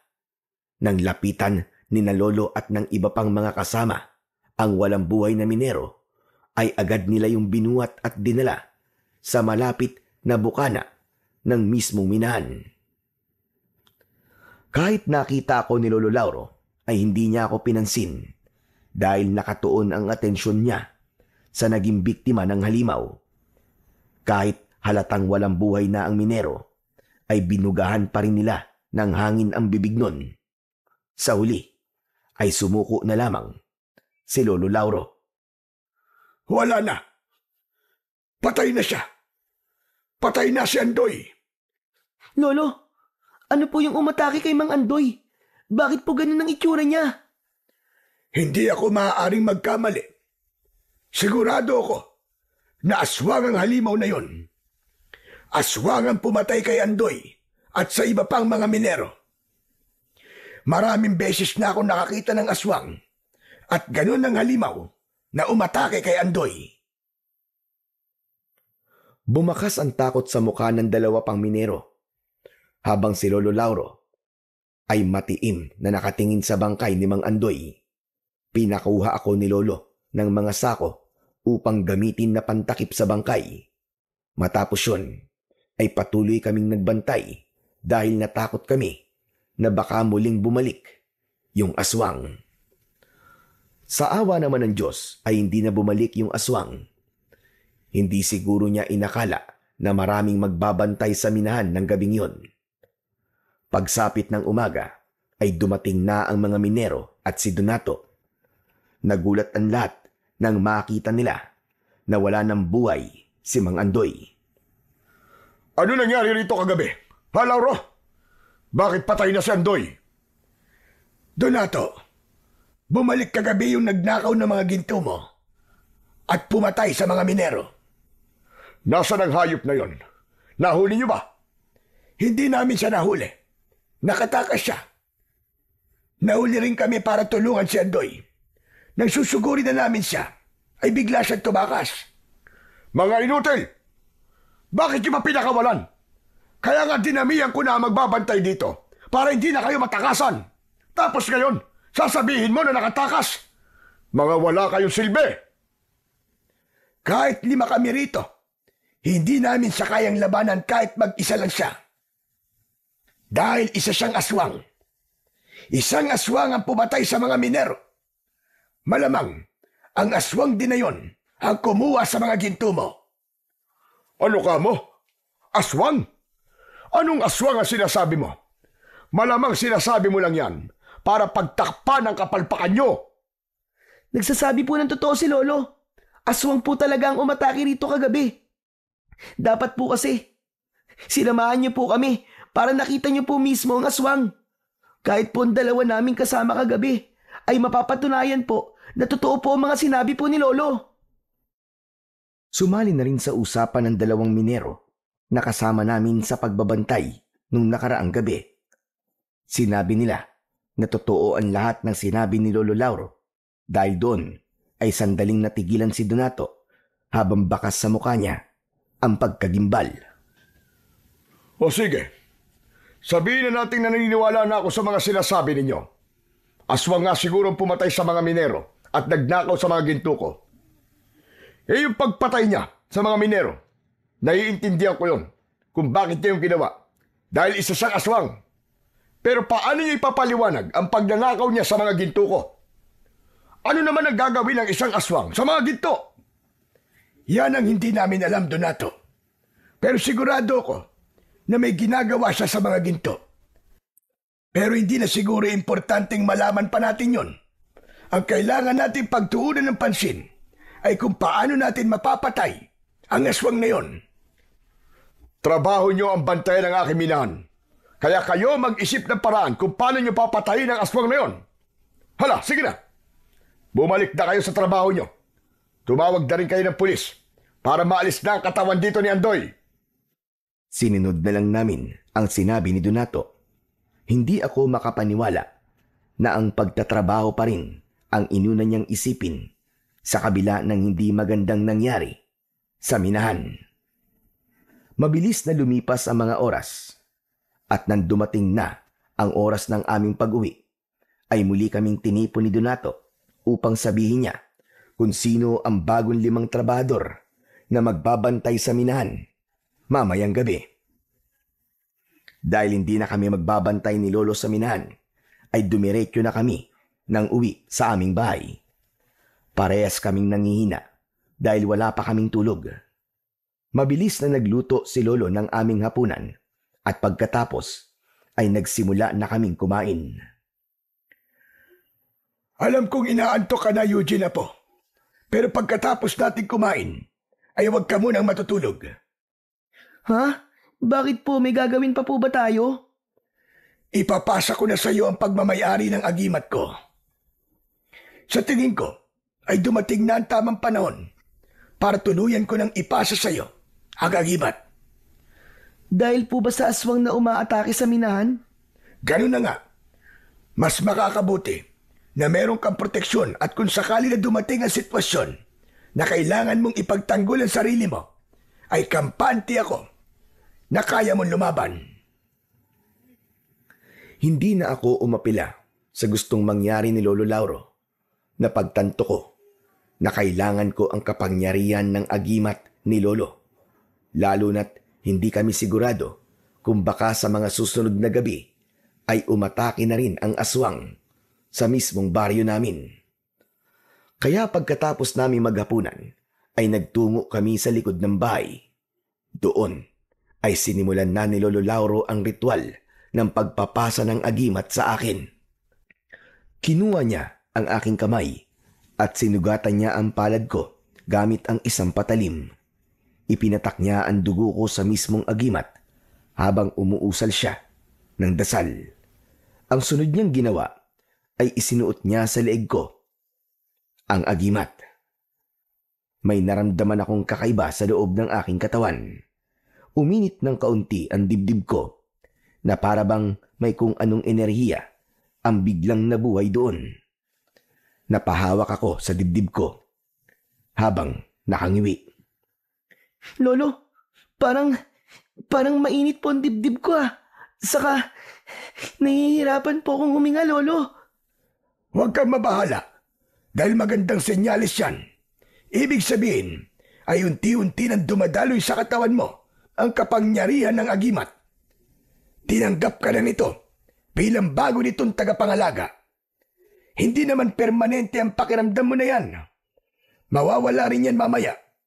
Basta tandaan mo, Eugene, bilang bagong tagapangalaga ng agimat na yan, ay may responsibilidad kang ipagtanggol ang mahihina laban sa mga kampon ng kadiliman, lalong-lalo na sa mga aswang. Gamitin mo lamang yan sa kabutihan at hindi para manlamang ng iyong kapwa. Nangangako po ako, Lolo.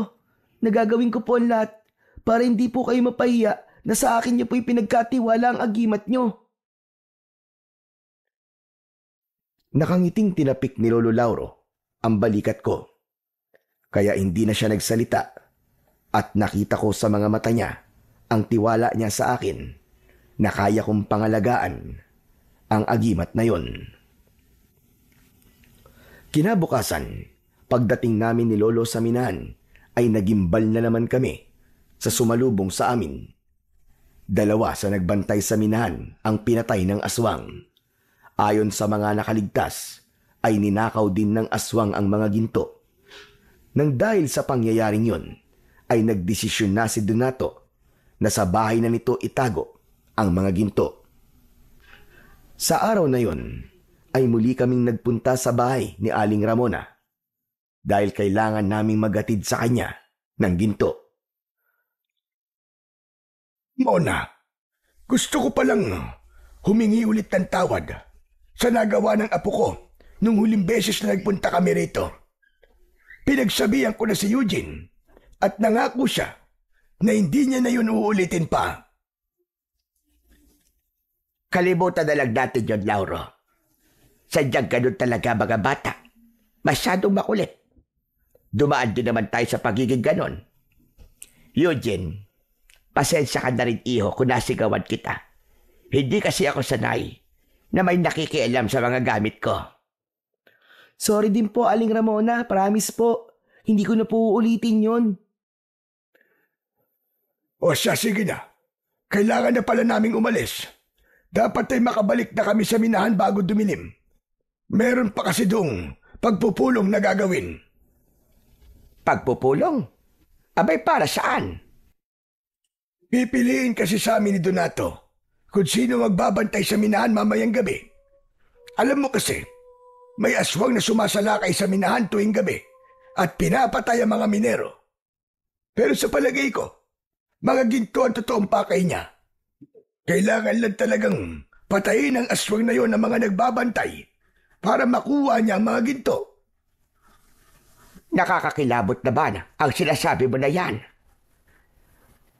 Kaya nga po, yung mga nakatagong ginto po sa minahan ay dinala na po muna sa bahay ni Mang Donato para doon po itago. Nasa bahay na ni Donato ang mga ginto. Oo, para hindi na makuha ng aswang. O paano, Ramona? Aalis na kami ng apo ko. Baka mapasarap pa ang ating kwentuhan dito. Lolo, sandali lang po. Naiihi po kasi ako eh. Aling Ramona, pwede po ba akong makigamit po ng banyo nyo? Abay, oo naman. Pumasok ka nila sa loob. Yung nag-iisang pinto sa kusina, ang banyo. Nagmamadali akong pumasok sa bahay ni Aling Ramona habang nagpatuloy sila ni Lolo sa pag-uusap sa labas.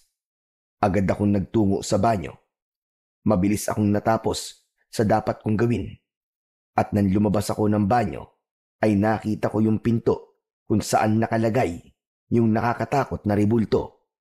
Alam ko na bawal na akong pumunta roon, pero matindi ang bulong sa tenga ko na kailangan kong makita muli ang ribulto.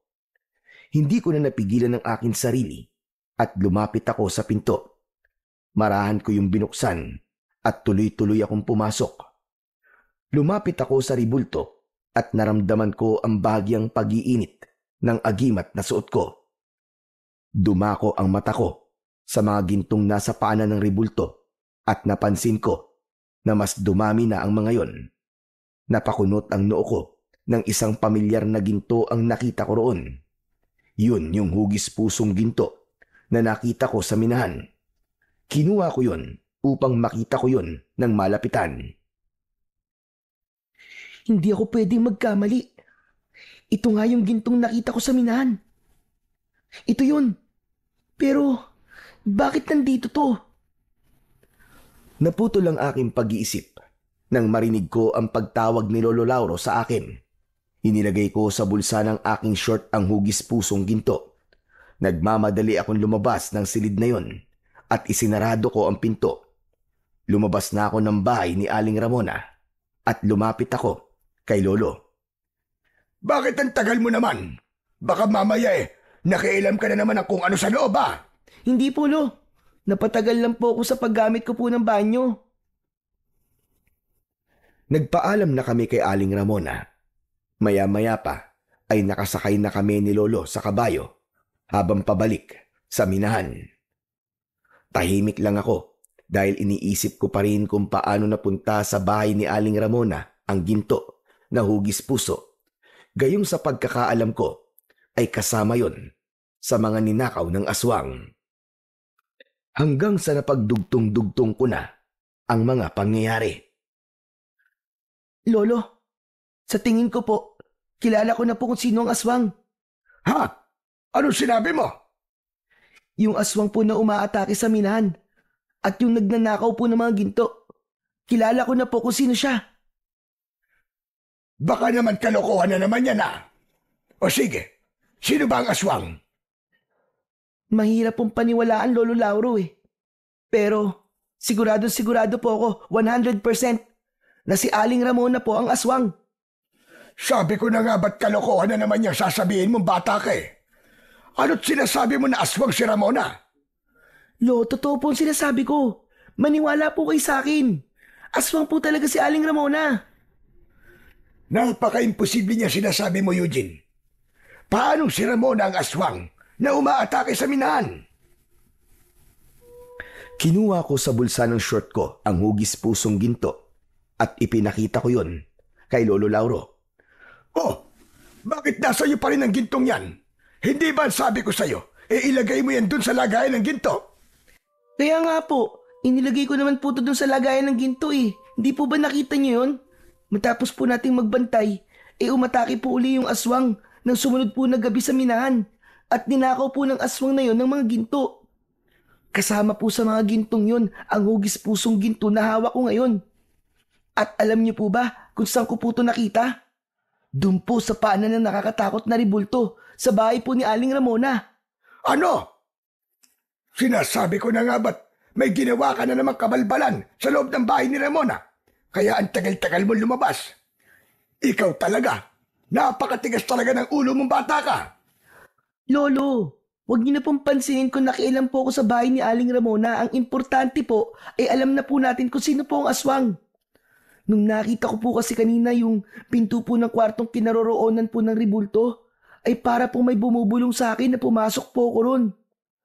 Malakas po talaga ang pakiramdam ko na ang diwa ng agimat ang gumawa nun para malaman ko po ang katotohanan. Sandaling natahimik si Lolo Lauro sa mga sinabi ko sa kanya. Ramdam ko na pinag-iisipan niya rin ng gusto ang mga nalaman niya sa akin. Ako naman ay sigurado sa aking mga sinabi, lalo na't pakiramdam ko ay ginagabayan ako ng agimat upang malaman ko ang totoo. Kung naramdaman mo na itinuro sa iyo ng agimat ang katotohanan, malaki ang posibilidad na tama mga sinabi mo, Apo.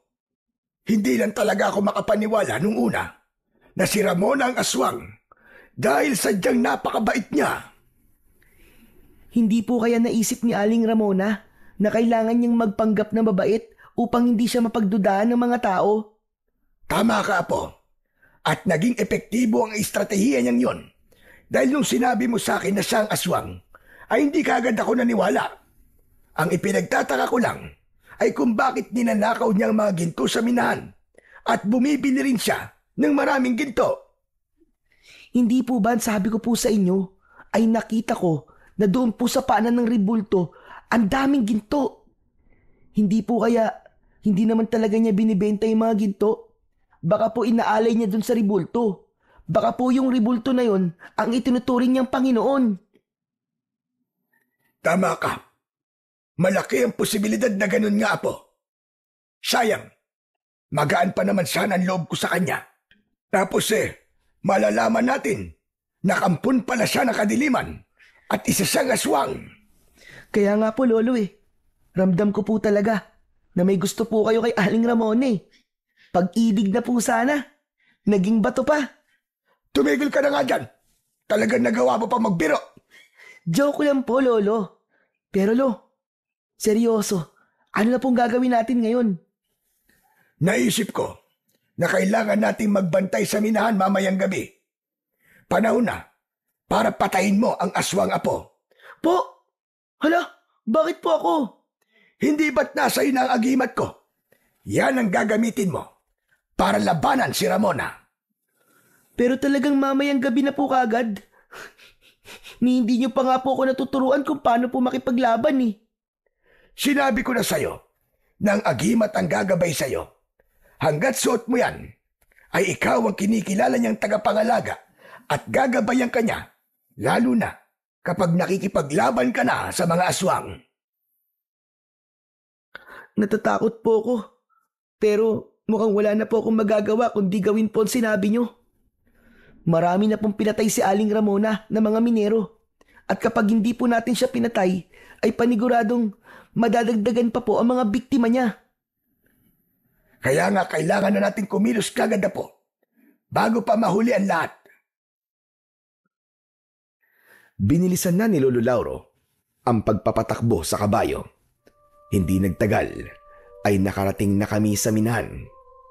Nakatipon na ang mga minero at nasa unahan na ng mga yon si Donato.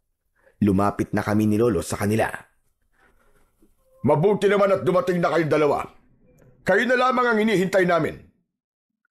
Ngayon, ay sasabihin ko na ang 5 tao na magbabantay mamayang gabi. Gagawin ko ng 100,000 piso gantimpala sa makakahuli sa aswang dahil masyado na malaki ang perwisyong nagagawa niya sa aking negosyo.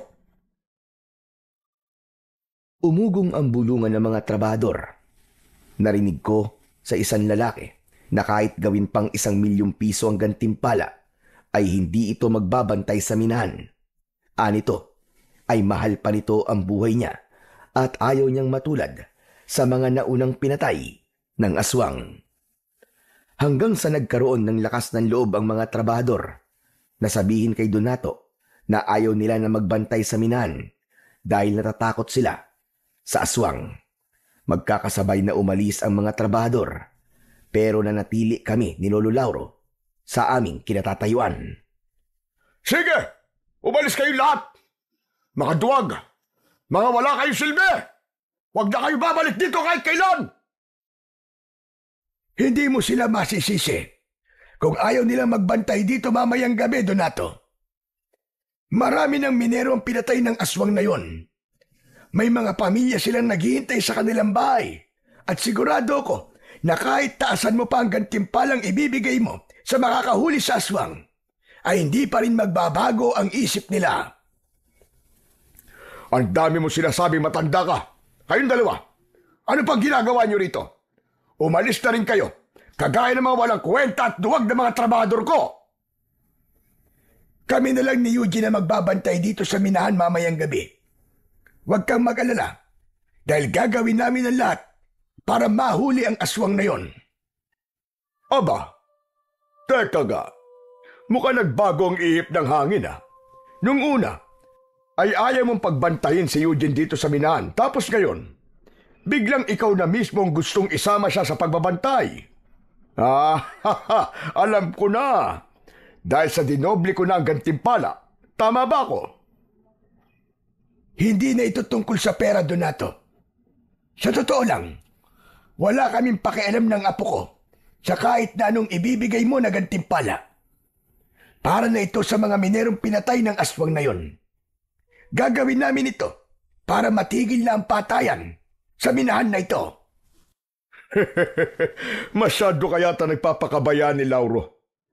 Pero duda pa rin ako na kaya niyong patayin ang aswang na yon. Isang matanda at isang bata. Aba, anong laban niyo sa aswang? Pero ayos na yan, kesa walang magbantay ngayong gabi dito sa minahan ko. O siya sige, galingan niyo ang pagbabantay at ipagdasal niyo na sikatan pa kayo ng araw. Ngumisi si Donato at sumakay na siya sa kanyang kabayo. Dala na rin niya ang mga gintong nakuha sa minahan sa araw na yon. Sinundan namin ni Lolo ng tingin ang papalayong si Donato hanggang sa mawala na siya sa aming paningin. Grabe, no? Ang sama-sama po talaga ng ugali naman Donato na yan. Imbis na matuwa siya dahil nagpresenta tayo na magbantay dito sa minahan, ay ininsulto pa po niya tayo. Hayaan mo na, Apo. Ipakita na lang natin sa kanya na magtatagumpay tayong tapusin ang kasamaan ng aswang na yon. Ituon natin ang ating atensyon sa pagbabantay. Ang mabuti pa ay magdasal na muna tayo. Pinangunahan ni Lolo Lauro ang pagdadasal. Pumikit kami habang nakayuko. Panginoon, gabayan niyo po kami ng aking apo na si Eugene ngayong gabi.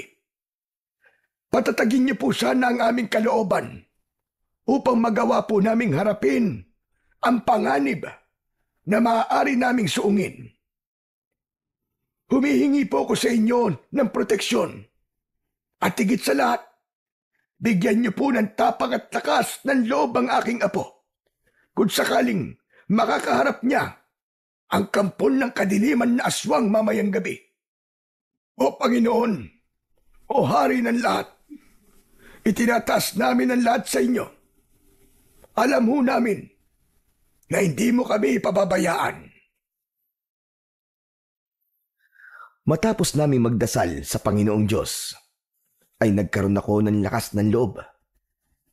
Inisip ko na kahit nakakatakot at mapanganib ang magiging gabi namin sa loob ng minahan, ay kailangan kong maging matapang. Kailangan maging buo ang loob ko. Kailangan ng mapatay ang aswang upang wala ng buhay ang mawala ng dahil sa aswang. Agad naming kinain ni Lolo Lauro ang pagkain para sa magbabantay sa minahan. Habang nakaupo ako sa ibabaw ng bato sa labas, ay lumapit si Lolo sa akin at inabot niya sa akin ang isang itak. Sinabi niya na yun ang gagamitin kong sandata kung sakaling magpakita sa gabing yun ang aswang. Lolo, paano po? Kumapatay po tayo ng aswang, gaya po ng nangyari sa mga ibang minero. Apo, huwag kang mag-isip ng ganyan. Ang isipin mo ay ang tagumpay natin. Isipin mo, kapag napatay natin ang aswang na yon, ay magiging normal na ulit ang lahat dito sa minahan at wala nang mapapahamak na tao gawa ng aswang. Hindi ko po kasi maiwasang mag-isip, Lo, na baka may masamang mangyari po sa atin. Lalo na't kung sakali po, ay ito po ang unang beses na lalaban po ako sa isang aswang. Hindi ko po akalain, Lo, na sa edad ko pong ito ay magkakaroon na po ako ng ganito kabigat na responsibilidad.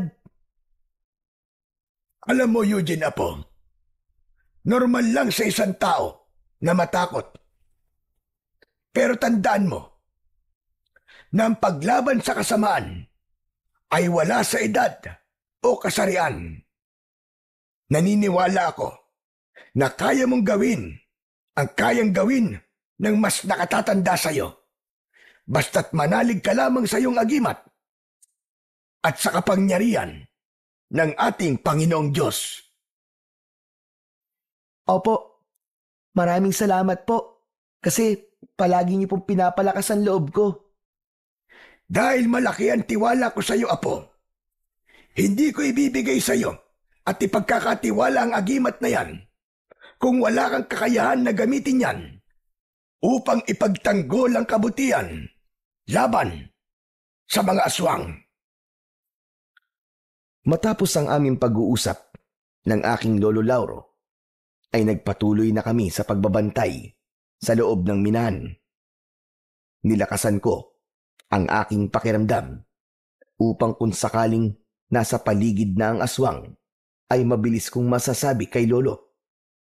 Ngunit lumipas ang ilang oras at hindi pa rin nagpapakita sa amin ni anino ng aswang. Eugene, hindi ka ba binibigyan ng babala ng agimat mo kung narito na ang aswang? Wala ka bang nararamdamang kakaiba? Wala po, Lo. Hindi ko po nararamdaman yung aswang. Hindi po ba dapat nandito na po siya? Sa pagkakatanda ko po, ay ganitong oras po siya umatake nun eh. Tama ka. Yan nga rin ang ipinagtataka ko ngayon. Magkakasunod na gabi siyang umatake rito sa minahan. Kaya nakapagtataka na ngayong gabi ay hindi siya aatake. Bakit kaya? Ano kaya ang dahilan niya? Magsasalita pa sana ako nang may mainit na hangin na humampas bigla sa aking muka. Pakiramdam ko ay may bumulong sa akin na sinundan ng pagbilis ng tibok ng puso ko. Lolo, teka sandali lang. Naalala ko po. Hindi po ba sinabi po natin kay Aling Ramona na sa bahay na po ni Mang Donato dinadala mga gintong nakukuha dito sa minahan? Hindi po kaya wala pa rin po dito hanggang ngayon ng aswang ay dahil sa bahay po siya ni Mang Donato aatake para kunin po doon ang mga ginto. Diyos ko! Oo nga po! Tama ka! Kung ganun, ay kailangan natin magpunta sa bahay ni Donato at baka kung ano na nangyayari sa kanya ngayon. Halika, magmadali na tayo! Nagmamadali kaming sumakay ni Lolo Lauro sa kabayo na ginagamit namin sa pag-aatid ng mga ginto sa iba't ibang baryo. Mabilis na pinatakbo ni Lolo Lauro ang kabayo dahil naghahabol na kami ng oras. Kahit alam naming masama ang ugali ni Mang Donato, ay hindi pa rin namin kayang hayaan na mamatay siya sa kamay ng aswang. Sa wakas, ay nakarating na kami sa labas ng bahay ni Mang Donato. Isa yung konkreto at malaking bahay na nakatayo sa isang malawak na lupain. Pagbaba namin ng kabayo, ay napansin kagad namin na nakabukas ang pinto ng bahay. Nahihintakutang nagkatinginan kami ni Lolo Lauro nang marinig namin ng pagsigaw ni Mang Donato mula sa loob ng kanyang bahay. Diyos ko po! Heto na! Tama nga sinabi mo, Apo! Nandito nga si Ramona! Nandito ang aswang! Tara na po, Lo! Iligtas po natin si Mang Donato! Baka mamaya ay mapatay siya ng aswang! Mabilis kaming tumakbo ni Lolo Lauro papasok sa malaking bahay ni Mang Donato. Patuloy naming naririnig ang pagsigaw ni Mang Donato mula sa ikalawang palapag. Umakyat kami sa hagdan at isang pintong nakabukas ang nakita namin. Pumasok kami sa pintong yun at tumambad sa amin si Mang Donato na sugatan at dugo ang nakahandusay sa sahig. Naliligo ito sa sariling dugo. Naroon din ng aswang na nakatayo sa paanan ni Mang Donato. Sabay na napatingin si Mang Donato at ang aswang sa amin ni Lolo. Mabuti't dumating kayo! Tulungan niyo ako! Papatayin ako ng aswang na yan! Tulungan niyo ako! Sabihin mo sa akin kung nasa na mga ginto mo at aalis na ako rito. Hindi ka maaaring umalis dito, aswang ka! Aling Ramona! Anong sinabi mo? Alam na namin na ikaw yan, Aling Ramona. Huwag ka na magkaila pa. Ikaw ang aswang na pumapatay sa mga minero at nagdanakaw ng ginto. Huli ka na! Hindi maaari ito. Paano niyong nalaman ang aking sekreto? Hindi na importanteng malaman mo pa. Pero isa lang ang sigurado kami ni Lolo. Ngayong gabi, matatapos na ang kasamaan mong demonyo ka! Nagpapatawa ka ba, batang paslit? Ano ang laban ng isang bata at matanda sa isang aswang na malakas na katulad ko? Hindi kayo ang tatapos sa akin. Hindi ako papayag na mapigilan niyo ako sa aking misyon. Kailangan ko ng maraming ginto upang ialay sa aking Panginoon, upang muli siyang mabuhay at makapaghasiksa ng lagim at kamatayan sa buong mundo. Hayop ka talaga! Hayop kang aswang ka! Sinasabi ko na nga ba at sumasamba ka sa demonyo! Bibigyan ko pa kayo ng pagkakataon. Umalis na kayong dalawa. Kung ayaw ninyong madamay, ang mga ginto lang ang kailangan ko. Pagkatapos sabihin niyo ng aswang, ay maigpit kong hinawakan ng agimat na nakasabit sa akin leeg. Tumingin ako kay Lolo Lauro at nang tumango siya, ay alam kong yun na ang hudyat upang labanan ko ang aswang. Diretso kong tinignan ng aswang na si Aling Ramona. Alam ko na sa mga sandaling yon ay ginagabayan ako ng kapangyarihan ng agimat. Hindi na ako nagdalawang isip na suguri ng aswang habang hawak ko ang matalas na itak. Malakas na sumigaw ang aswang at sumalubong yun sa akin. Labis akong namangha nang maramdaman ko na parabang may kung anong enerhiya ang kumukontrol sa aking katawan. Parang ginabayan ako nun sa kung ano ang dapat kong gawin.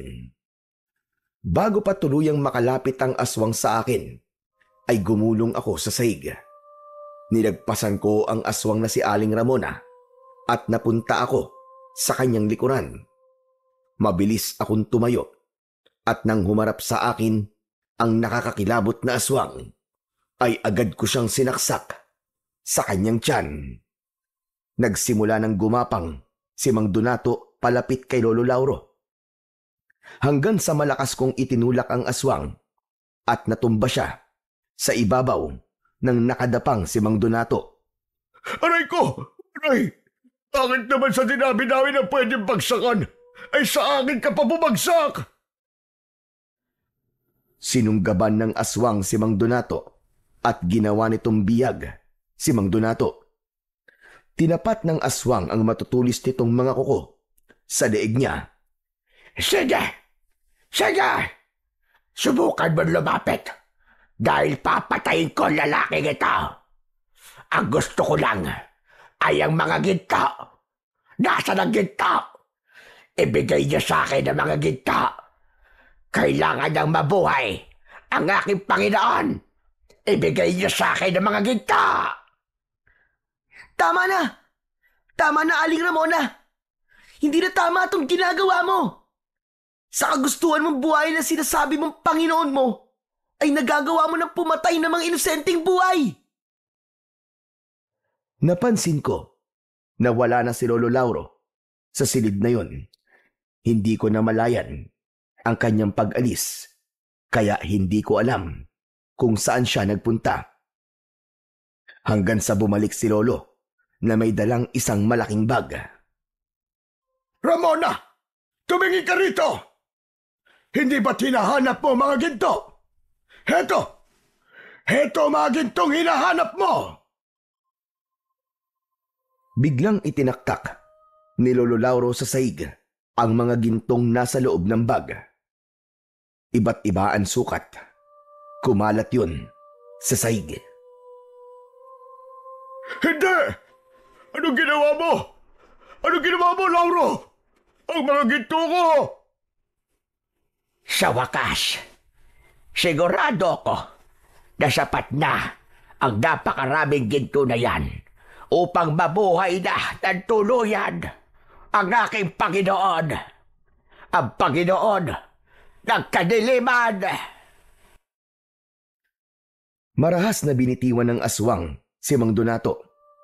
Akala mo ay isa yung gutom na hayop na tumakbo papunta sa mga gintong nakakalat sa sahig. Hindi malaman ng aswang kung paano dadalhin ang mga ginto sa sobrang dami ng mga yon.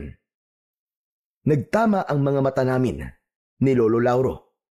Kahit wala siyang sinabi, ay alam ko ang ibig niyang sabihin. Habang abala ang aswang na si Aling Ramona sa pagkuha ng mga ginto sa sahig, ay maraan at tahimik akong naglakad papalapit sa kanya. Nang nasa likod na ako ng aswang, ay itinaas ko ang itak at hinawakan ko yun ng dalawa kong kamay. Naramdaman ko ang pagbalot ng malakas na enerhiya sa aking katawan at saka ko buong puwersang itinarak ang itak sa likod ng aswang. Umigik ang aswang na nagulat sa hindi inaasahang pag-atake na ginawa ko. Paghugot ko ng matalas na itak ay humarap pa sa akin ng aswang na si Aling Ramona at mabilis ko siyang giniritan sa leeg. Bumagsak sa sahig ang wala ng buhay na katawan ng aswang habang may mga ginto pa sa kanyang mga kamay. Hindi makapaniwalang tumingin ako kay Lolo Lauro. Lolo, wala na po ang aswang. Wala na po si Aling Ramona. Napatay ko na po siya. Napakahusay mo, Apo. Hindi talaga ako nagkamali nang ibigay ko sa iyo ang agimat. Dahil nagamit mo yan ng tama. Ipinagmamalaki kita, Apo. Teka lang, ano ba kayo? Pwede bang mamaya na kayo magkwentuhan? Tulungan niyo na muna ako rito. Doon lang namin naalala si Mang Donato. Tinulungan namin siyang makaupo sa isang upuan na gawa sa kahoy. Pambihira. Hindi ako makapaniwala na ikaw pa pala ang papatay sa aswang, Eugene. At mas lalong hindi ako makapaniwala na sa kabila ng hindi magandang pagtrato ko sa inyo, ay iniligtas niyo pa rin ako. Diyos ko, maraming salamat. Karapat dapat kong ibigay sa inyo ang ipinangako kong gantimpala. Hindi na po namin kailangan po ng gantimpala, Mang Donato. Masaya po kami ni Lolo na wala na po ang aswang at ligtas po kayo, Mang Donato. Hindi. Hindi pwedeng walang kapalit ang ginawa niyo sa akin. Kung hindi pera, ang gusto niyo ay magsabi lang kayo. Kahit na ano, ibibigay ko sa inyo. Sabihin niyo lang. Mang Donato, ang gusto lang po namin ni Lolo ay maging maayos na po ang pagtrato nyo sa mga trabahador nyo. Hindi po dahilan, Mang Donato, na nakaranas po kayo ng kalupitan noon para maging malupit din po kayo ngayon. Hindi pa po huli ang lahat para magbago, Mang Donato. Mas masaya pong mabuhay kung wala ka pong sinasaktang ibang tao. Nang dahil sa sinabi ko na yon, ay napahagulgol si Mang Donato. Panay ang hingi niyang tawad sa amin ni Lolo Lauro. Hindi kami naging matigas ni Lolo at ibinigay namin kay Mang Donato ang kapatawaran dahil naramdaman namin ang taus-puso niyang pagpapakumbaba. Matapos kong mapatay ang aswang na si Aling Ramona, ay bumalik na sa normal ang operasyon sa minahan. Si Mang Donato, na dating mapang-abuso, ay nagbago na. Naging mabait na siya sa mga trabahador at itinuring kaming parang pamilya. Binabayaran pa niya ang utang namin ni Lolo Lauro sa bangko bilang pasasalamat sa ginawa namin. Sa tulong niya, nakapagsimula kami ng maliit na negosyo habang patuloy pa rin kaming tumutulong sa mga minero. Isang araw, ibinaon namin ni Lolo sa lupa ang ribulto ni Aling Ramona kasama ang mga ginto. Alam naming yun ang tanging paraan para tuluyan ng mapigilan ang pagkakabuhay ng Panginoon ni Aling Ramona. Ipinagpatuloy ko pa rin ang pagsasanay sa paggamit ng agimat. Alam kong darating ang araw na kakailanganin ko ulit makipaglaban.